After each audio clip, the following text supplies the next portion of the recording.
You're listening to 99.1 WQRT LP, and welcome to Radio Free Book Club for October 2024. I'm Ken Honeywell. I'm a writer and reader from Indianapolis, and this month we're talking about the second novel from the author of a much ballyhooed first novel. That author is Taffy Brodesser-Akner. Her new novel is called Long Ireland. No, it's not.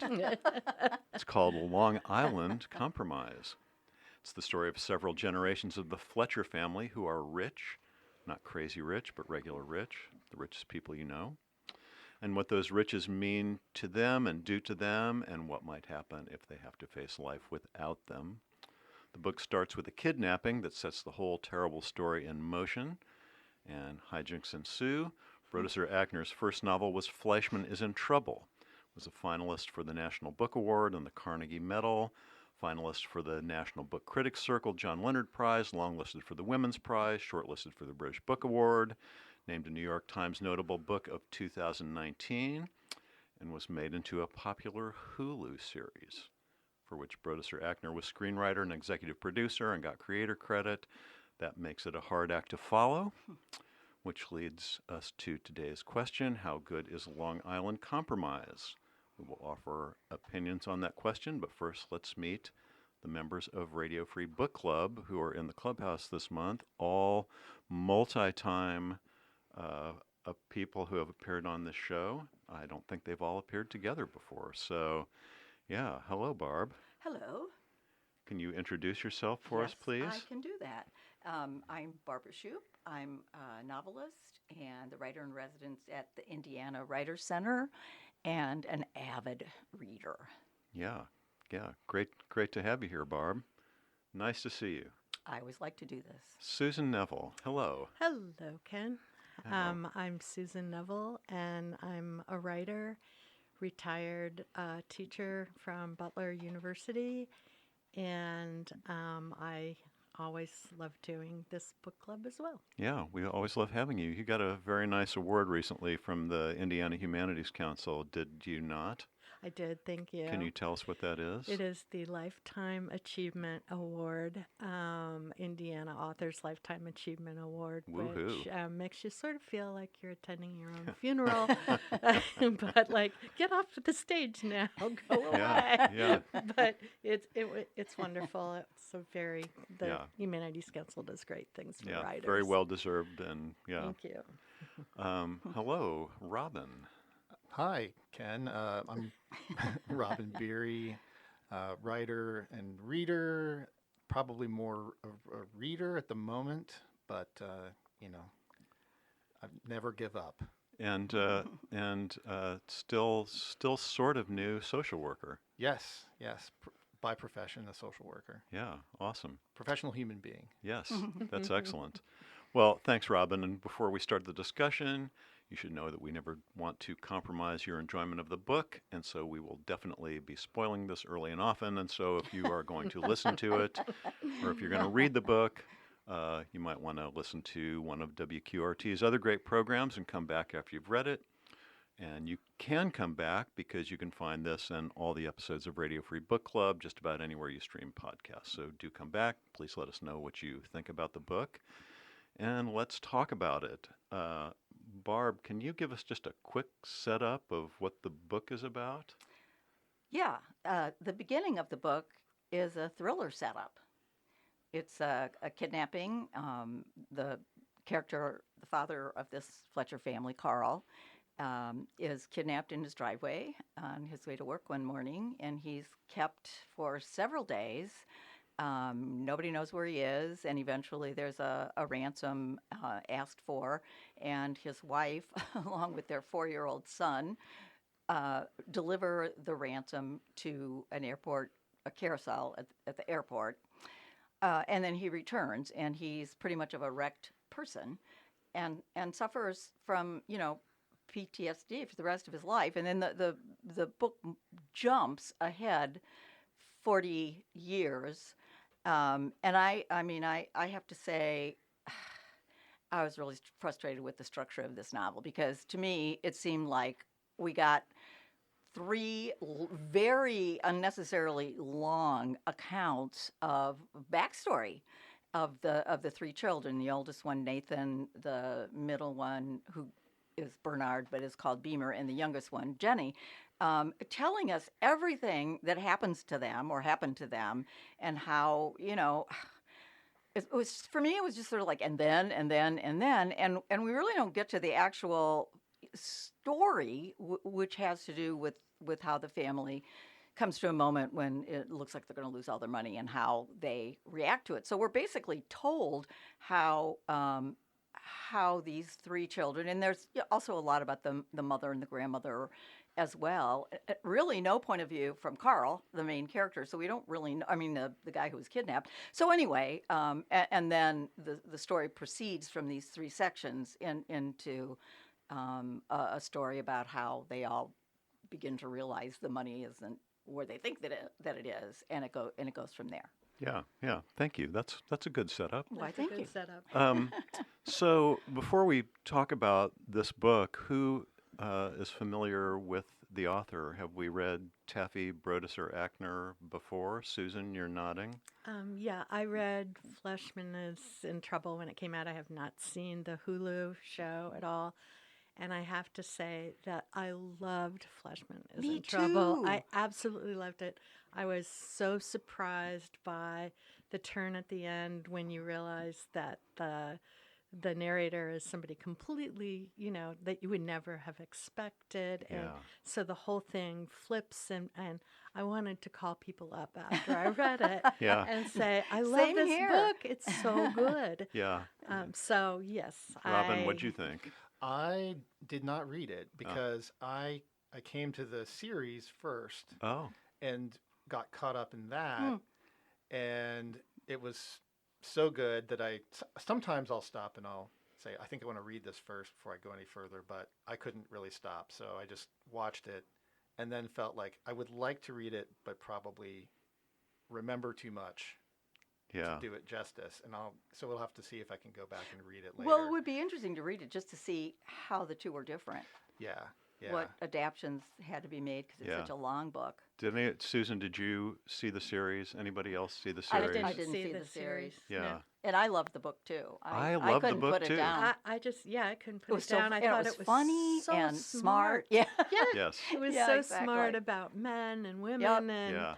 and it was great. Yeah, I totally agree. And I read this first, and I believe then I watched one episode of the series, and then I thought, no, I have to read it, and so I haven't gone back to watch the rest of the series. Oh, okay. But I thought it was great. I thought it was a great book. I did too. Me too.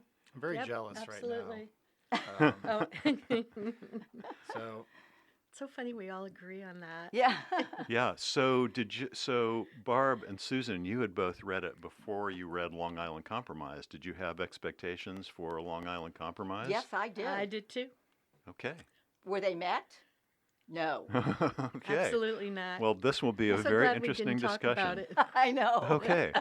So let's talk about it. Let's talk about like what worked and what didn't work. Susan, you wanna weigh in first here? Well, I agree with Barb that there was all that backstory about the character. I didn't even I didn't understand why Carl, the main character, was so messed up by this kidnapping. It wasn't that long. It wasn't that big a deal. I sort of did not get, and I know she was trying very hard to tie that kind of trauma, just to the generational trauma of the Holocaust. And I thought that was pretty heavy-handed, and I didn't like it. And then also, what else did I not like? I thought I wanted to say, because I just finished reading the book All Fours by Miranda Julie, and it kind of reminded me in a way of All Fours, which I actually liked better. But I was thinking, in both cases, get out of your Hollywood bubble, and just you are so incredibly self-centered. There's nothing outside the world of this novel. I do not like you. And I've been reading a lot of Booker Prize nominated books recently. And so when you said Ireland Compromise, I was Yeah. like, oh, please, if it If only. if only it had been a book about Ireland, where you have it's like more of a sense of the world in which these characters are so self-centeredly spoiled. Yeah. Just absolutely, Yeah. yeah, like, no, go out and do something useful. And, that would be fine, honestly. The characters, it would be fine that I did not like them, etc. But I didn't feel as though it has something to do with point of view. I didn't feel as though the writer was sensing the world, outside of their small little worlds in the way, like Prophet Song or something, Yeah, yeah. and contemporary Irish novel, where you just feel like, yes, these people are in their own little world, Mm-hmm. and as we all are, but she, or he, the author, has this sense of larger humanity somehow. Yeah. That's what I felt. Yeah, I like it. The world is pretty small here, for Yeah, sure. It's so small. Yeah. Robin, what was your reaction? I feel like I liked it better than you both did. But so one thing was, I had read a fair amount about it beforehand for some reason or other. I guess I read the full review, which I know a lot of people, I should get out of that habit because there usually are some spoilers, even if they're not intended to be. But so I was kind of already aware, I think, that at least the way it was presented to me in the review was that it was not really a plot-driven kidnapping story so much as it was like a story about the aftermath of kidnapping. But I do think it is odd that you got the most graphic details about the kidnapping itself almost at the very end of the book, which was an interesting choice. And I think it did kind of work for me, but I think maybe it was because I was more, I don't know. I definitely agree. There was not a character in this, I think, that I was completely felt like I would like to spend time with. Yeah. It's always interesting. But I think they were all pretty fascinating in the ways that they were, self-centered, and solipsistic, and I would have liked to be able to see how those traits developed rather than having been told what they were. And I think that's the problem with those big chunks of backstory like that. The joy in reading comes from getting clues that you, the reader, figure out as you go along, and then the character builds. To me, this is, how sometimes people will teach writing and they'll say, create your character profiles. And I felt like I was reading character profiles. And that somebody had created with the idea that they were then going to put those characters in a novel and set them loose. So I didn't have that sense of having things revealed to me. I want to know why they had those particular reactions to what had happened to the family, not just to be told what they were. yeah. Yeah, I might have liked it better than all of you. I thought it was Good really for you. funny. Oh, there were some Yeah, there were some hilarious funny things. things. Yeah, I was very entertained, and I didn't like any of those major characters. I don't know if I even had a lot of sympathy for them because they were so clueless. I mean, they were just kind of, and I think that's kind of how they seemed like rich people I have known, is that they don't know how do. to actually live in the world. That's true. They really are in their own little bubble. But one of the things that I loved was I loved some of the minor characters. Like Rabbi Weintraub Yeah. was such a good character and Yeah. such a good guy. I mean, he was like a really good guy. But who was the other guy? Who was the guy Glenn Finkelstein, who sold the same cemetery plot over and That over was and great. over. Oh my gosh. Right. Or the guy, Mickey Mayer, the investment advisor who only ate kangaroo meat and only only drank ice, And only was had training for a triathlon plus. ice. Right. Wasn't there? It was like a cognitive test and a Yes. chess match or something Uh-huh. like that. Yeah. That was funny. After the first Right. 3 events. Right. Oh, and things like what was it, the Hadassah Bowling League? That just Right. made me laugh. Yeah. Or the bar mitzvah theme. Oh my gosh! Yeah. Of the, with the The yarmulkes. Knicks? that- Was it the Knicks? I don't Well, the Mets, it was, It was- Nathan's was a Mets bar mitzvah. The twins, Ari and Josh, were the Knicks because it was the only thing they could agree on. Right. Yeah. Right. That was very funny. The one character I liked, the one major character I actually kind of liked was Ruth. And I kind of liked her because she seems kind of like a reasonable person who got kind of bullied into what she had to do with Carl. And, I think the wrap up on her, like what she did at the end, kind of was like, okay, you maybe are going to have a good life that you might like here. But I also love that every time she insulted someone by saying like, Burt Reynolds over here. I or, love that too. Oh, That it's was Siskel and very funny. Ebert. Yeah. Oh, Julius Rosenberg over here. That was funny. Yeah. I thought she was very funny, but most of the other characters were just despicable in one way or the other. I also loved the video game mogul. I That was a know. hoot where you would, if you were kind to somebody, then you would lose points. Right. Right. Right. Right. It was like the point of the game was to be just like the meekest office drone ever. Yeah. I did like some of that stuff. Well, let's talk for a minute. Somebody, Susan, I think you mentioned the narrator. Do we have any idea who the narrator was? The narrator was a we, and at least once was an I. So it was kind of a first-person account. Yeah, I don't know. I don't know that there's a good answer to that question. Does it matter? I don't. Well, maybe because she does. We do get the we or the Yeah, I. right. I sort of felt like it was the community, sort of the people around them, and they were the rich people, and everybody else, those other people weren't, and that was their view on what was going on. But there was at least one I. Yeah.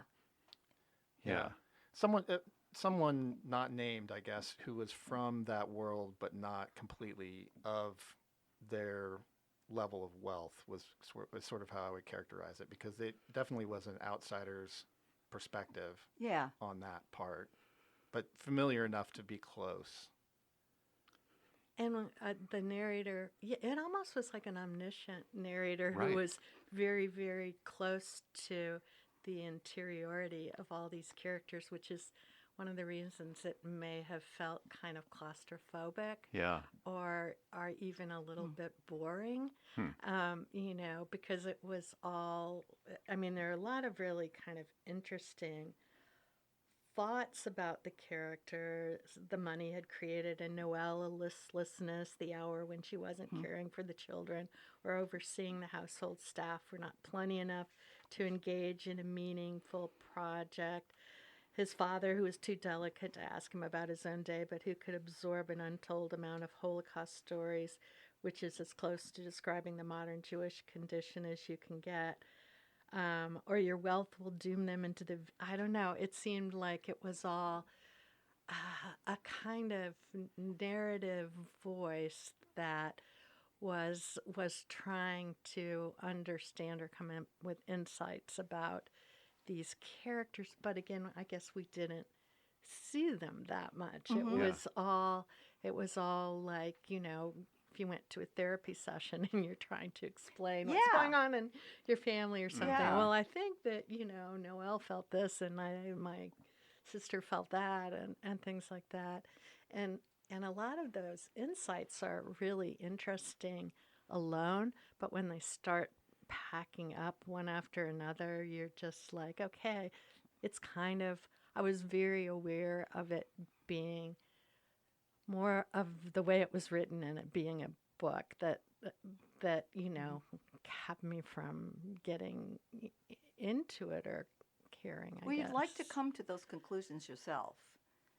Some Right. of the, those observations that were made. That's what I love.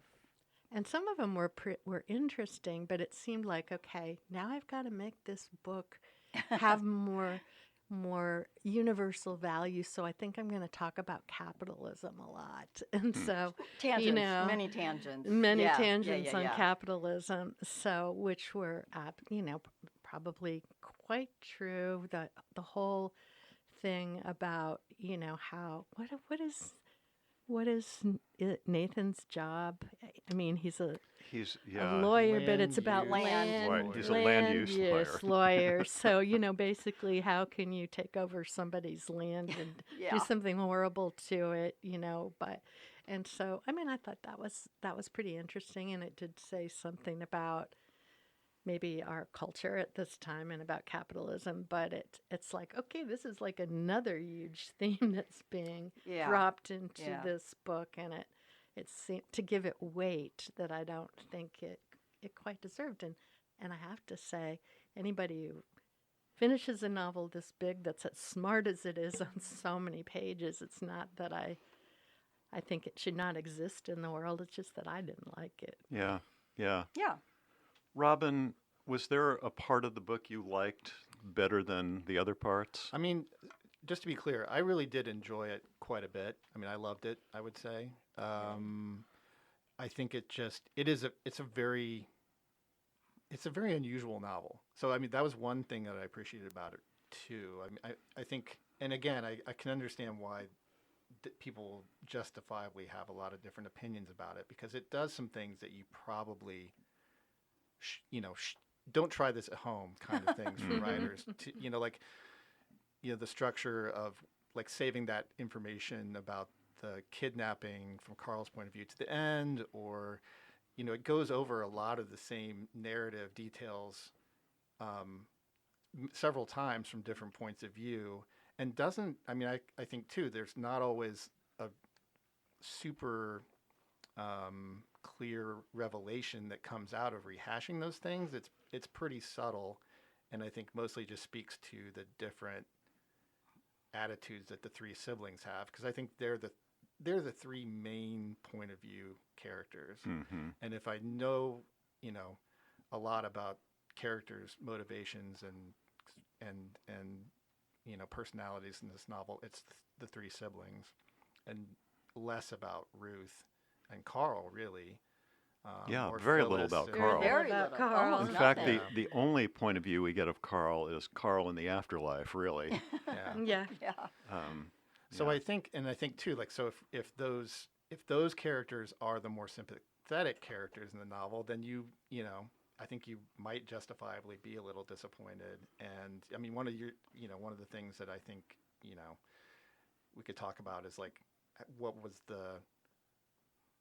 there stereotypes, Mm-hmm. sort of characters or things that sort of leaned into stereotypes in this novel? And, I'm not sure that I know enough, honestly, to say. Well, again, it's hard to say when the characters aren't drawn in very much detail. And, Ruth and Phyllis were definitely, objectively speaking, Jewish mothers. Right. And so, did they come off that way? I mean, yeah, definitely. Yes, they did. Especially if you listen to the audiobook version at all. Oh gosh, I'll bet that's great. Yes, I did listen to some of the audiobook version, and it was very funny. And there was that, that whole Ruth saying, so now you're Sigmund Freud. Yeah. There was a lot of that stuff. But they were Jewish stereotypes. The mother, I don't know if anyone else was, maybe Rabbi Weintraub was, but I don't know. Maybe the Ponzi scheme guy. Oh, yeah. Well, he was such a caricature, He right? was a caricature. And some of the lawyers, maybe. It's interesting. What about the factory? What's his Ike. name? Ike.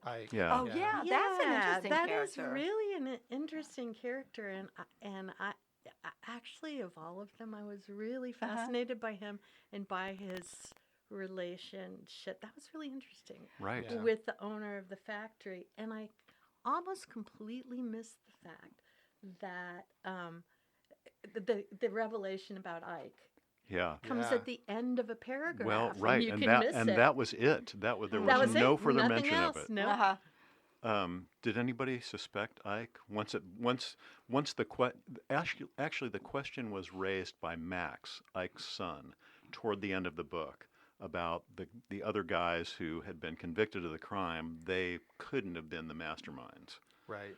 right? But we didn't really get any inkling of that throughout the whole rest of the book.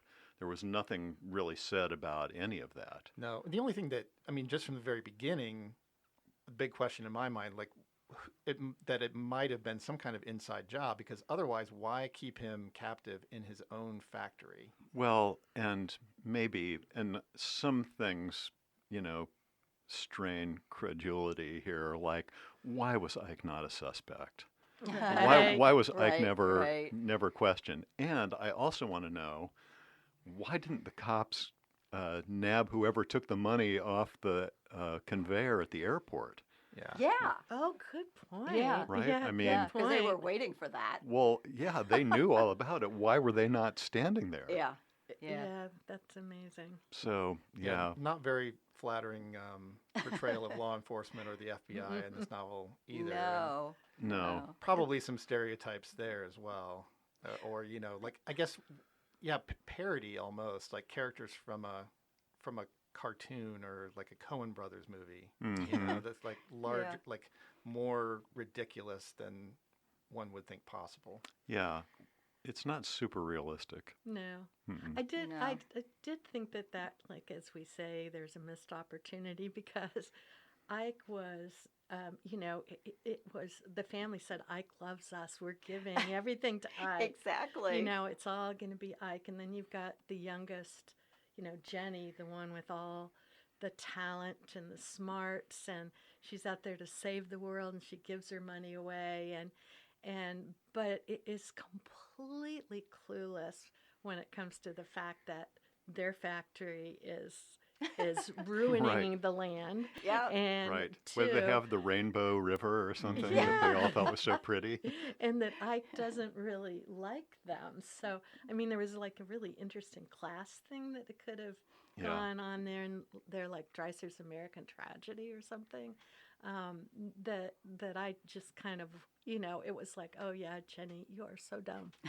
Yeah. I know. You're Yeah. so clueless. Yeah, and Yeah. giving so up everything and smart. squatting in the Manhattan townhouse or whatever. Yeah, it's like Well, and that but whole- you don't even know Ike, this person. Yeah, that you don't, supposedly and you don't bother to find out who No, that person no. is. Also, that whole thing where, I mean, rich people do that a lot with their, people who are servants or just work for them. Oh, you're just like family. They're not like family. No, They're really not like family, and they know it, Right. Yeah. Right. but the other people don't, and so they're surprised when that person might betray them in some way or even leave. Why would you leave? You're part of our family. I have to say, I agree that every one of those sections was too long. Oh, like God. way too long. I didn't think Jenny's was very interesting. I thought Nathan's, you saw what was going to happen to Nathan a mile You did. before it Mhm. happened. yeah. And Beamer's was just too long. But I did enjoy Beamer's last day before he collapsed in Mandy Oh, Patinkin's I driveway. love that. That was- yeah, that that was was fabulous. great. The whole, he just kept getting further and further Yeah, into the weeds. that was good. Yeah. That was good. I will say, of all of them, I probably had the most sympathy for Nathan because he was trying to have a family life, in the best way that he could. Yeah. But he just couldn't. He was so afraid of everything. Everything. And the thing that he bought all those insurance policies. Yeah. He bought insurance policies about his insurance policies. Right. Yeah. By the way, we are you are listening to Radio Free Book Club, and we are talking about Long Island Compromise by Taffy Brodesser-Akner. it was really funny. There are a lot of really funny passages in the book. I'm going to read you one of my favorite ones here. Actually, I'm going to read you a couple of my favorite ones. I loved when on the phone Beamer introduced the idea of he was getting married to Noelle, to his mother. Oh, yeah, that was good. Right. Amazing, right? Beamer said, his voice full of the invented, reflected excitement of his family. She's a German? He could see his mother standing in the kitchen, hand on her hip, wearing an old black velvet robe, her lips tight and her nostrils flaring. She's from Maine. She reminds me of you. You're going to love her. I've lived too long, his mother said. We're thinking of doing it at the beach, Beamer said. Noelle Albrecht. Noelle, did we not give you enough? Did we not love you enough? Do you need more attention? Is that it? And then he also, when they named their kids, he says, and the Albrechts just keep forgetting to tell me all about the Jewish families they hid in Germany, his mother said in her fake curiosity voice. I keep waiting for those stories. I'm beginning to feel like there are none. You're going to love her. Liesel is the oldest daughter of the Nazi in The Sound of Music. And then, their second son's name was Wolfgang. Wolfgang. Yeah. And then I also just loved, there was a paragraph about his mother's priorities.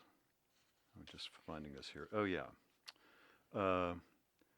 She had a hierarchical system of caretaking, which meant she was out for Carl first, herself second, to preserve her ability to take care of Carl, then her kids, then her grandkids, then her domestic help, then a stranger in Liberia, then the woman Linda Messinger told her she read about who needed gallbladder surgery in Iowa but was stuck in a snowstorm, then her Jewish daughter-in-law, then her Gentile one. Those were all her priorities. Those parts of it were really funny. Yeah. The way she captured that world. I loved that. That was good. Yeah. That reminded me, though, that I was pretty incensed on behalf of the kids, however, when in Nathan's section, she then gives Nathan a hard time for bringing home someone too orthodox. Right. Nobody can win. Do you want to have to go to every holiday? Right. So it's just a very narrow spectrum of acceptable daughters-in-law. And she had that very strong sense of what it means to be Jewish and to bring that culture from Europe. And then by the time it gets down to the third generation, they're like having the Knicks as the theme. It's like that was an interesting question in the book, is how how that culture, how any culture is passed down, and particularly in a country that supposedly prides itself on starting over, and well, we're getting farther away from the Holocaust, and I think that it was such a presence in the lives of, obviously, people who lived through it and survived, and their children, and even their grandchildren maybe. But this is these kids are way beyond it. Yeah. And they don't have that sense, and that can't exactly be taught. So it's a shift in the culture that has yet to play out. Yeah. So, Barb, if everyone threw their problems in the middle of the room and you could pick anyone's, would you pick your own? Probably, yeah. Yeah. At least I know what they are. Anybody else? I might pick my own. Yeah, probably, because you know them. Right. Yeah. You know the history of them. There's a part of me that just would worry I would get something worse. Exactly. So yeah. at least the problems I know. Yeah. Yeah. So one of the characters says the first generation builds it, the second generation lives in it, the third generation burns it down. We are clearly in the burn it down generation here. Yeah. Which makes me wonder about the fourth generation. Do you think? I mean, that is not new to this book. That's kind of a known saying. Is that a real thing? Yeah, my husband works with a lot of small companies that are family-oriented companies, and over the years, he's commented on that a million times. Just, you get to that third generation, and they've got the cars and they got the houses, but they don't really they can't connect with the people very well, and they don't necessarily blow it up, although some do, but they have a very different way of being in the world than the people that built it, because you're building it. You're poor when you're building it usually, and you have a whole different sense about how the world works. And then these kids who have had everything, it's really different. And you Very have different. like the trauma of whatever it is, of war, Yeah. poverty, or whatever, so you can see I don't want that, and I have to like Yeah. fight my way out of it, and it's really exciting to try to build something. Yeah. And it is interesting that that phrase like appears in almost every culture. Like Mm-hmm. It does. in Ireland, it's from shirt sleeves to shirt sleeves in 3 generations, and yeah, I mean, I have an example of that in one of my cousins who was born into a very wealthy Indianapolis family. And now is very sweet, but works and as a janitor when she can find a job. Oh, wow. And so it's like the second cycle. generation comes along, and they try to build something too by the third generation. It's like, okay, let's I'm going to buy these houses right away because I have the money. I'm going to do this. I'm going to Well, do and that. there's a sense of and then it's entitlement gone. too, that I am owed this because this is where I came from. And you don't really understand money. I No, think. and you don't have the pride that your parents had, or your the originators had, that they did this themselves and it really meant something. So yeah, it's a very interesting kind of phenomenon, but I think it probably happens in every culture. I definitely agree for the most part, although, thinking about how the earlier Fletchers managed the factory, they didn't exactly set themselves or anyone else up for success either, right? Because True. Good point. made a lot of decisions about not, pivoting to something more relevant or Right. responsible, and then too, like, and you go back to Zelig too, and at the very end, one of the other revelations you find out is like all of this is built on essentially, a murder or a sort of manslaughter of neglect or something like that. He could have saved him, but Right, he unless it didn't, was an maybe, or- actual murder. I mean, Right. the Yeah. story seemed to keep getting worse. It Yeah, did, it sure it did. did. Yeah. So, and that, I was thinking about that. Maybe that might be one reason why the book is built the way that it is, because it sort of simulates in a way the sort of naivete and ignorance that the kids are in. They don't really know how bad the kidnapping was. They don't know, what their grandfather did to start all of Yeah. this, and they just are, the beneficiaries. And so they do have a kind of, innocence might be too strong a word, but they're Cluelessness is. cluelessness. Yeah, They have for a sort sure. of earned cluelessness, I guess. That's good. I like that phrase. I do too. Well, we haven't talked about the spirit. How do you say it? Dybbuk? Is that how you A say it? dybbuk, Dybbuk? yes. A Dybbuk? dybbuk. I don't know how you say Yeah, it, but Dybbuk. that's really interesting. Yes. That idea that there's this restless spirit, and are we supposed to think that the restless spirit has to do with having too much money? To me, it seems like restless spirit was about the lie that is really at the heart of this, which has to do with how they got the money in the first place. Yeah. Yeah. Speaking of money, did anyone suspect that there was Fletcher family money hidden somewhere that No, was I No, didn't. going to save everyone? No, I didn't. I didn't No. either, I but it still was didn't even quite believe it. Yeah, I know. Yeah. It was unsatisfying in a way, but I Well, see what she was trying to do, but and it I was think it's true. It often happens that way. but it was set up beautifully. Was it? There were about 3 or 4 places in the narration back in the book where, you know, Arthur and Phyllis had a laugh about, about not giving all their money to the bank or something like that. It was Right. it was And there was a very remember reference that. to the trips to, was it Antwerp or? to Antwerp. Yeah, Yeah. yeah, Right. yeah. Right. Yeah. Yeah. I didn't. I Zelig didn't made get trips it. to Antwerp to a styrofoam convention. Right, yeah. But the Right. weird thing is that they never tell the kids about that. It's like they're trying so hard to protect their children and putting them surrounded Mhm. by money, and that will protect them from the Holocaust or from everything. But the kids, I think, in some ways don't want to be protected. They don't have any. Well, they do, but they don't have any sense of of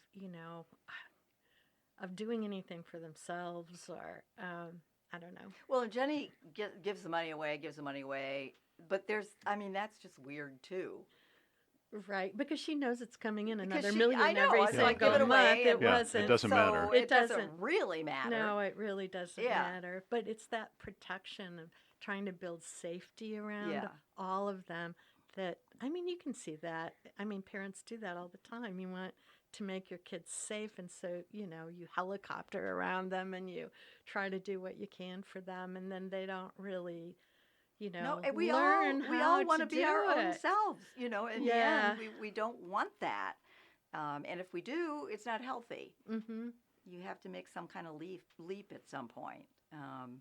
But it's interesting, that one of them would go to this, everything has to be insured and being afraid of everything, and then Beamer's just out there going to the extreme of depravity. I And, know. you know, that, it's not fearlessness exactly, it's stupidity, but nonetheless, he's putting himself in these dangerous situations. It was really though it was more like fear than it was fearlessness. Well, Like he I was think- trying to I eat the world, agree. I agree. That was his way of doing it, though. And at the same And- time, he's incredibly risk averse when it comes to like his Mm-hmm. career and his writing. Mhm. He just keeps trying to do the same thing over and over. And, Yes.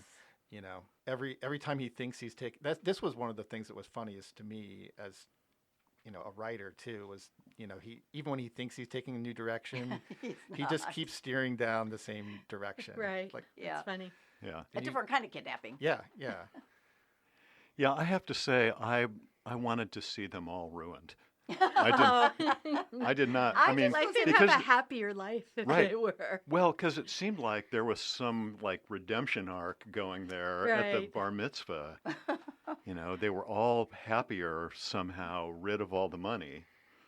But then But then, they Then got all it's the money gonna come back. yeah. Which yeah. means, a couple of times in the book, there's a line like, what do you do with a life? What do you do with Mhm. your Yeah. time? Yeah. What's it for? And so they never have to answer that question because Right. Yeah. they've been saved from having And to they're think about they're it. the worse for it. Right, they're the worst Yeah. for it. Yeah.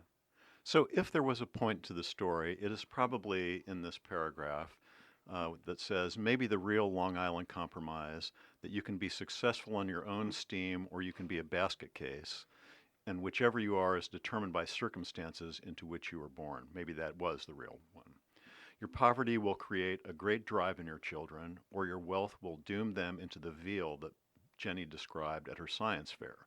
People who are raised to never be able to support life, so that when they're finally allowed to wander outside their cages for the first time on their way to the slaughter, they can't even stand up on their own legs. But the people who rise to success on their own never stop feeling the fear at the door. And the people lucky enough to be born into comfort and safety, never fully realized people are never really fully realized people in the first place. Mm-hmm. And who is to say which is better? No matter which way it is for you, it is a system that F's you in the bottom over and over in perpetuity, and who is to say which is better? Anyone have a... That is a good question. It is. It's a really I good don't think question. it's one of those unanswerable questions, really. Yeah. At least for me, yeah.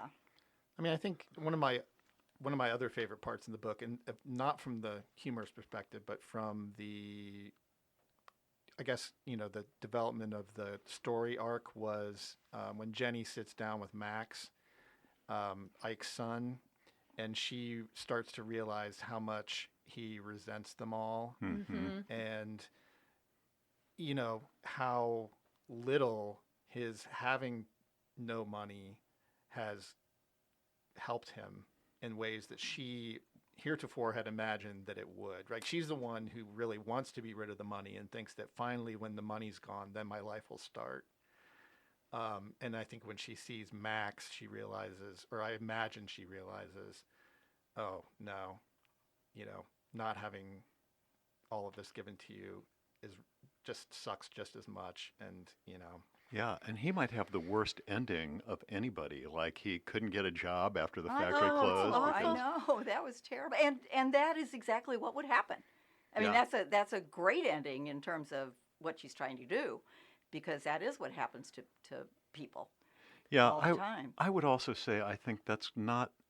I mean, that's an interesting question, but it also leaves out a lot of people in the middle, Right. who, Oh, sure. Yeah. right, who, maybe were born into low expectations or maybe were born into relative comfort that don't have either one of those real problems that people with nothing and people with everything have. Yeah.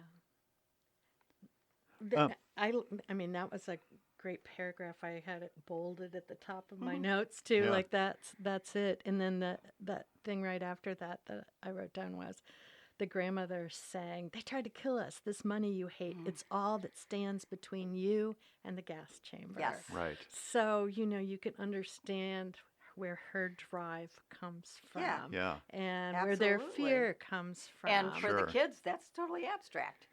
Yeah. They don't get it. They never will get it. So the first line of the book is, "Do you want to hear a story with a terrible ending?" So is the ending terrible? What do we think of the ending?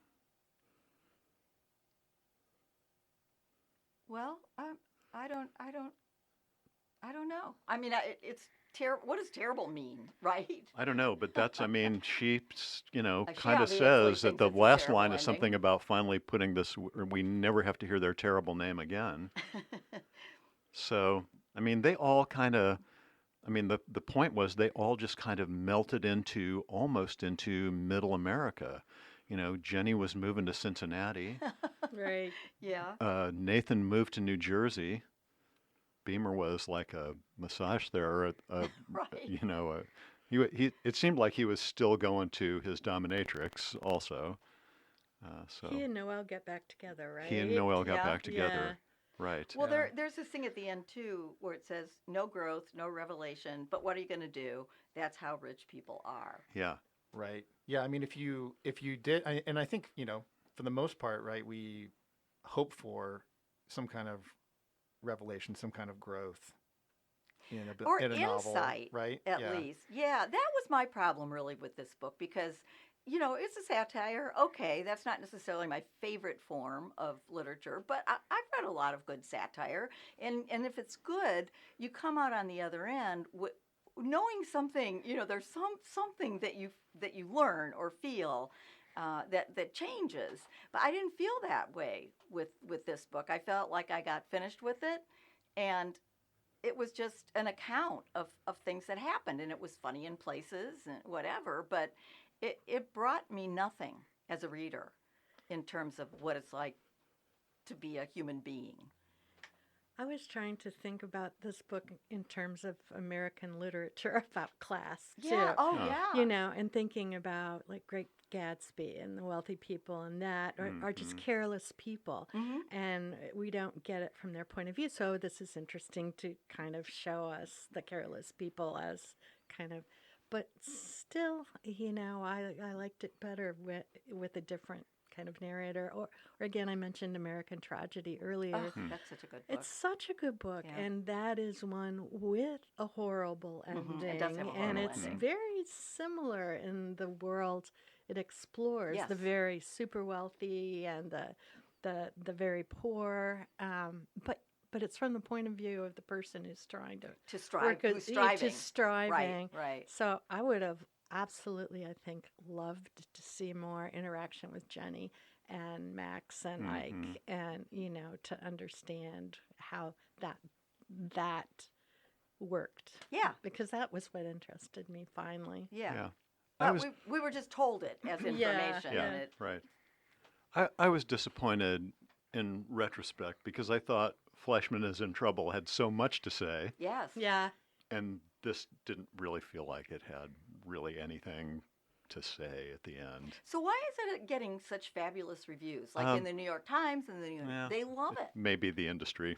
Yeah, Yeah, I mean, isn't I'm that thinking. interesting though? Yeah. I mean, She's a Washington big name. Post, She works for the New not Yorker. So much, you but know. yeah. I think she's got a great voice. Yeah, You know, I agree. The narrator is, the narrator's witty. Maybe, I think is maybe over explaining things, is a little condescending at times.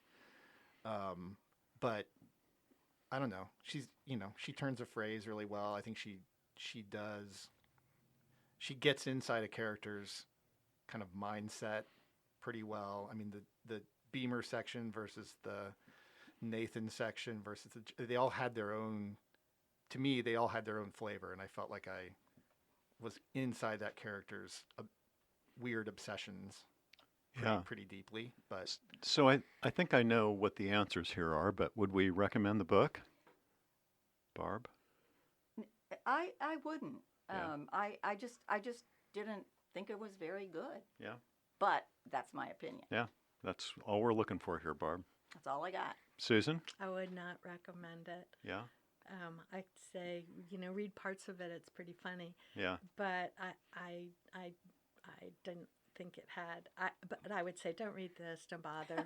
Read Fleshman's in Kind of like Trouble. War and Peace. It's kind of difficult. The second book, Curse. So, Yeah, it is. Sure. wait for number 3 because Yeah. she had to kind of repeat number 2 or number 1, and it was so brilliant that came close. But Well, she apparently wrote this first, or wrote Oh, most of it first. that is So this was like a very first that's novel. an even harder problem. Yeah, right. That is interesting Yeah. because in a lot of ways it feels more like a first novel It because does. she's not. I don't feel like she's in control of it. That all these different kind of weird ways of putting it together. It's not put together right. Yeah. Yeah. Huh. Robin. Well, That is very interesting. yeah, no kidding. I'd recommend it. I mean, just partly because I enjoyed it, and so what kind of crazy person would I be if I liked the book and wouldn't recommend it? But I would also say, read it because it is a weird book that I think works better than it should, which to me is interesting. Yeah. But I would recommend it. I thought I would also say read Fleshman is in Trouble. I think that was great. If you really want to read one of her books, read that one. But I thought this was very funny. Well, we've got a few minutes left. Let's talk about some things we would recommend. Robin, you have some recommendation for us? I do. My recommendation is a novel called The Adversary by Michael Crummey, Crummey, Okay. from Newfoundland. I Oh, believe. wow. Yeah. Cool. You want to tell us anything about it? It's set in 18th century Newfoundland and concerns a pair of siblings who are involved in a lifelong rivalry in which just about everyone else in the town gets caught up, mostly against their will. Okay. Cool. Sounds interesting. All right. Susan. I am currently almost finished with Orbital by Samantha Harvey. It's one of the books that's longlisted or shortlisted, I think, Oh. for the Booker. Cool. And it's very short, extremely beautifully lyrical. And it's about some astronauts looking down on Earth as they're like going around and things are happening. That down sounds great. below. It is. It's pretty great. And I've got ones that I'm looking forward to reading but haven't started yet. Yeah. Excellent. Barb. Interestingly, I was listening to The Arsonist City by Halia Alan when I was reading this book. and it was kind of instructive. I really loved The Arsonist City, and I read other things by her, but it had a similar setup, not with the kidnapping, but it was like a family coming together over a kind of crisis. The family was the father, who's now like an older person, was from Beirut, and the mother from Damascus, and so you again have this thing where the kids are American and very American, and I just felt like this book did for me what Long Island Compromise did not. Yeah. It made me feel sympathetic toward every single person. There's a secret, at the center of this book too, and it moves to different points of view, backward, but it's backward and forward. You don't. The secret is revealed over time, and I love her writing. She's a wonderful writer, and there's another book of hers that I actually wrote about on my Book Pilgrim, my Substack, that I think is called Salt City. Same thing, a family in a crisis, and how it all works out and goes backward to something, that happened. Yeah, that sounds great. Thanks, Barb. It's very good. So I'm not going to recommend any literature this week, but this past weekend, Indiana Humanities Council held a really cool all-day literary event in Indianapolis called Proof. Susan was interviewed there. I saw Barb there. There were workshops and presentations and panel discussions and a lot more. It was just a really nice day. And I sat in on a panel discussion about the business of books. It was really well done. It was moderated by Jake Budler of our local Tomorrow Bookstore. And one of the panelists was a guy named Danny Kane, who, among other things, owns the Raven Bookstore in Lawrence, Kansas. And I bought his book called How to Resist Amazon and Why. If you don't know anything about Amazon and their business practices, it kind of makes for a shocking read. And if you do know, it's a really good reminder that you might want to, if nothing else, buy your books elsewhere. You can order that book directly from Microcosm Publishing at microcosmpublishing.com, or even better, ask your local independent bookseller to order it for you. Again, it's called How to Resist Amazon and Why by Danny Kane. That's C-A-I-N-E, like Michael Caine. And that is it for us. You can find notes for this and all of our shows in the Radio Free Book Club blog on medium.com. We have a new Substack, too, that you can find if you go to Substack. Please consider subscribing to that and get all our show notes and info about upcoming shows. Remember, we're always interested to hear what you think about the book and the show. For Susan Neville, Barb Shoup, Robin Beery, and all the members of Radio Free Book Club, I'm Ken Honeywell. Thanks for listening. And join us next month when we'll be discussing one of the most hotly anticipated novels of the year. It's the new book from Sally Rooney, Intermezzo. Until then, read a book.